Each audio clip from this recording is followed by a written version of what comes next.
بلوچستان بارشوں میں مزید 9 افراد جاں بحق، جبکہ بلوچستان میں ٹوٹل بارشوں کی وجہ سے ہونے والے اموات کی تعداد 216 تک جا پہنچی۔ 26,000 سے زائد مکانات کو نقصان پہنچا۔ موسلادھار بارشوں نے ہونے والے نقصانات میں بڑے شہروں سے سیلابی ریلیں گزرنے سے مسافروں کو بھی مشکلات کا سامنا رہا۔ یاد رہے کہ کوئٹہ چمن کے درمیان رابطی سڑکیں ٹوٹ چکے ہیں۔ بلگانی کے علاقہ کلی رشید آباد میں عفاسی بند ٹوٹنے سے پانی علاقے میں داخل ہو کر بڑے پیمانے پر تباہی مچا دی اور مکانات کو بھی نقصانات پہنچا۔ اس کے علاوہ پنجاب اور بلوچستان کے راستے چوتھے روز بھی بند ہیں۔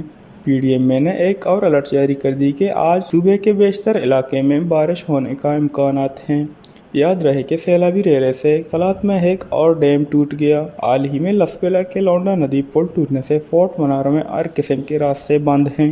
پی ڈی ایم اے کے مطابق موسلادھار بارشوں نے جعفر آباد، اوس محمد، گندہ خانہ، بارخان، خضدار، نصیر آباد، چمن، سبی، جوب، لسبیلا، پشین، لورالائی، مسلم باغ، کلات، کوئٹہ، زیارت، قلعہ عبداللہ کو پھر سے بری طرح متاثر کیا۔ یاد رہے کہ بلوچستان کئی دنوں سے ملک بھر سے کٹ چکا ہے اور تاریخ کے تباہ کن صورتحال سے گزر رہا ہے۔